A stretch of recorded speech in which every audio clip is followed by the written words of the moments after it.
Hello students, आज हम पढ़ेंगे क्लास 9th का चैप्टर 13 हम बीमार क्यों होते हैं, why do we fall ill. आप देखिए, इस चैप्टर का जो नाम है वो ही एक सवाल है। इस सवाल से ही चैप्टर को शुरू किया जा रहा है, जो कि अक्सर हम कहते हैं साइंस में कि आप सोचिए क्यों, कहाँ, कैसे, इस तरह के सवाल साइंस पढ़ते समय आपके दिमाग में आने चाहिए। और आज का तो टॉपिक ही एक सवाल है और इस सवाल का सामना हम अक्सर करते हैं, हम बीमार पड़ जाते हैं। तो क्या बस इतना ही है कि हम बीमार पड़ गए, हमने दवाई ले ली और हम ठीक हो गए? तो इतना ही नहीं होना चाहिए। हमें सोचना चाहिए कि हम बीमार क्यों होते हैं।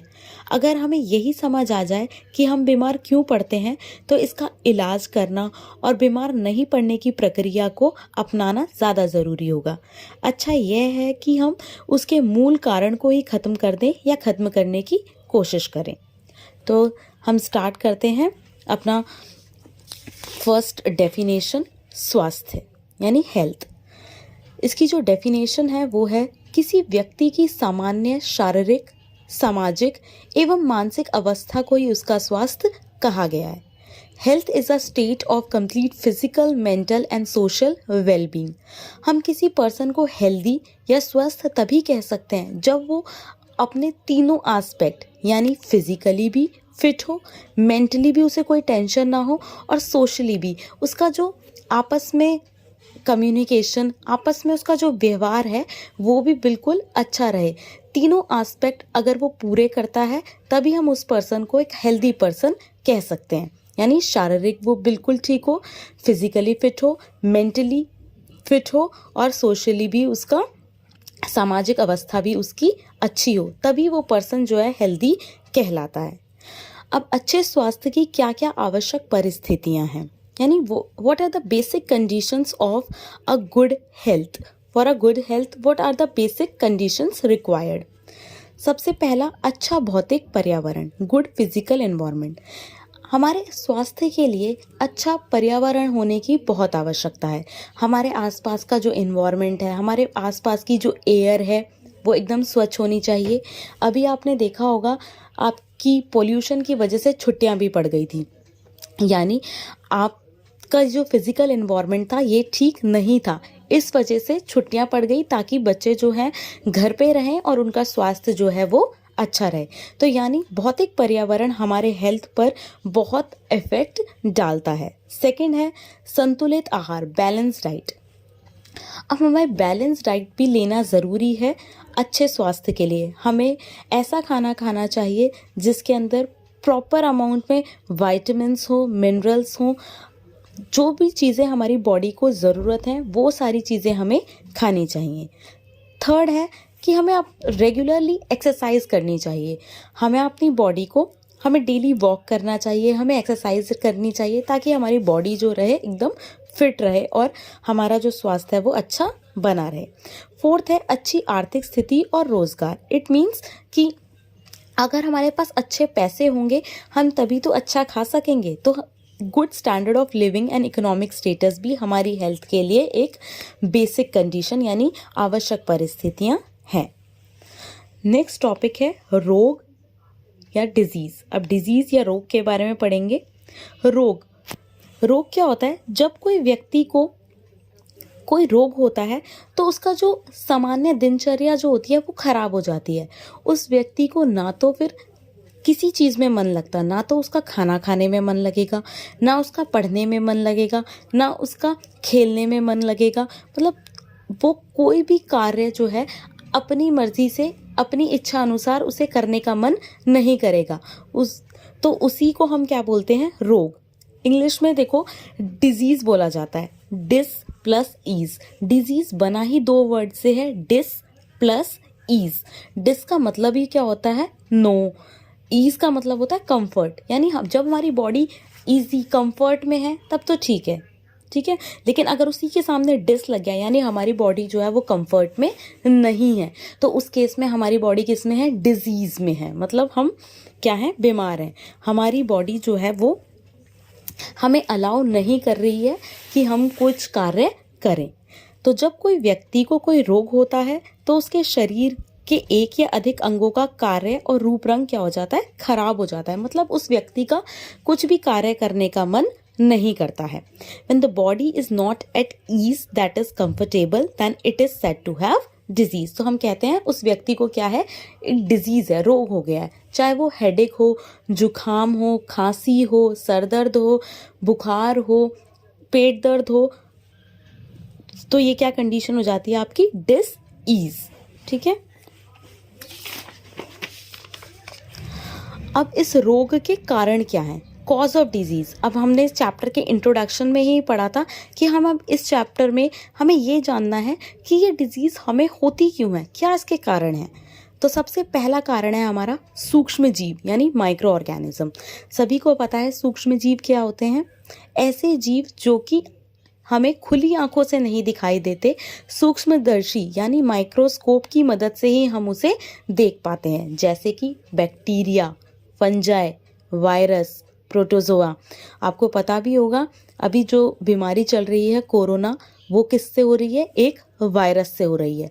तो उसका कॉज क्या हुआ, ये जो हमारे को कोविड हो रहा है, कोरोना हो रहा है, इसका जो कारण है वो क्या है, वायरस है, एक सूक्ष्म जीव है। ठीक है, नेक्स्ट है कुपोषण। कुपोषण भी एक कारण है रोग के होने का। अगर बॉडी को प्रॉपर अमाउंट में जो चीज़ें, वाइटामिन्स, मिनरल्स जो चाहिए होते हैं, अगर वो नहीं मिलते प्रॉपर अमाउंट में, तो भी बीमारी हो जाती है। थर्ड है आनुवंशिक विभिन्नता यानी इनहेरिटेड डिजीज। ये ऐसी बीमारियां होती हैं जो कि पेरेंट से ही बच्चों में आती हैं। फोर्थ है टीकाकरण का अभाव। कुछ बच्चों को बीमारी, टीकाकरण यानी वैक्सीनेशन अगर प्रॉपर टाइम पे ना हो तो भी बीमारी हो सकती है। और फिफ्थ पॉइंट है पर्यावरण प्रदूषण, यानी हमारे अगर आसपास की हवा, पानी ये दूषित हो तो भी हम क्या हो जाते हैं, बीमार हो जाते हैं।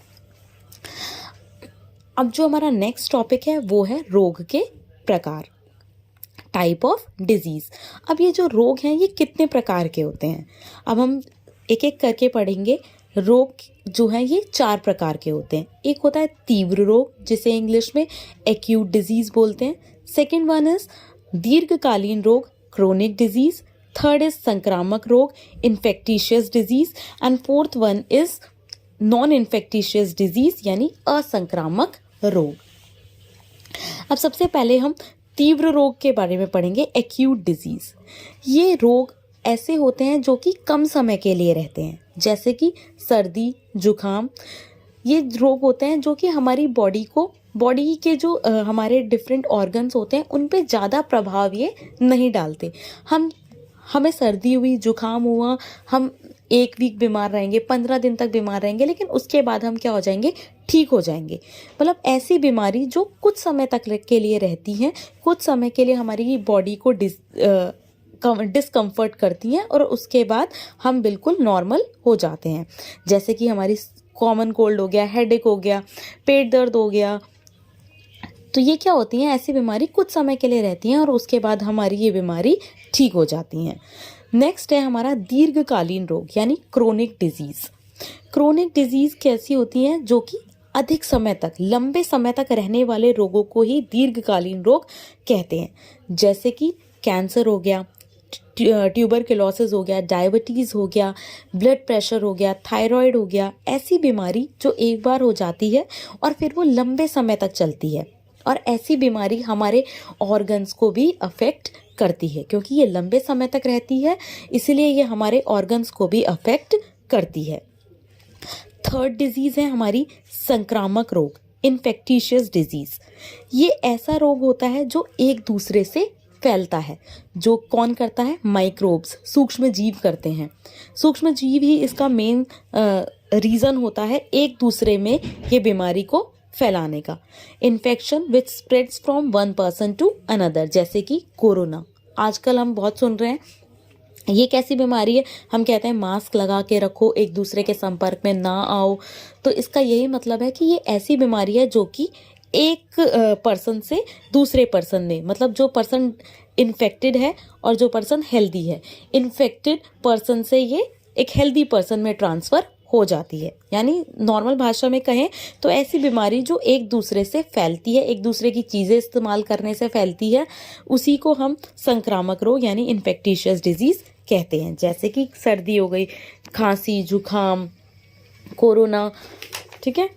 अब लास्ट जो हमारा टाइप है वो है असंक्रामक रोग यानी नॉन इन्फेक्टिशियस डिजीज़। ये ऐसे रोग होते हैं जो कि एक दूसरे में नहीं फैलते, यानी जिस पर्सन को वो डिजीज़ है वो डिजीज़ उसी पर्सन को रहेगी, चाहे आप उनके साथ खाना भी खा लो, चाहे आप उनके साथ बैठ के बातें भी कर लो, चाहे आप उनकी चीज़ें भी इस्तेमाल कर लो, वो बीमारी जो है एक दूसरे में नहीं फैलती। जैसे कि हार्ट की डिजीज़, डायबिटीज़ हो गया, कैंसर हो गया, ब्लड प्रेशर हो गया, थायराइड हो गया, ये बीमारी ऐसी बीमारी हैं जो आप एक दूसरे से नहीं फैलती। मतलब जो रोग पीड़ित में है, यानी जो पर्सन बीमार है वो उसी के अंदर बीमारी रहेगी। अगर आप उसके साथ कुछ चीज़ें शेयर भी करोगे तो भी वो बीमारी आपको एक दूसरे में नहीं फैलेगी। Some disease that do not spread in the community but remains internal are called non-infectious disease. Example मैंने ऑलरेडी आपको बता ही दिए हैं, blood pressure, cancer, heart disease, diabetes, tuberculosis. तो ऐसी बीमारी जो है जो एक ही पर्सन में रहेगी, मतलब वो एक दूसरे में ट्रांसफ़र नहीं होगी।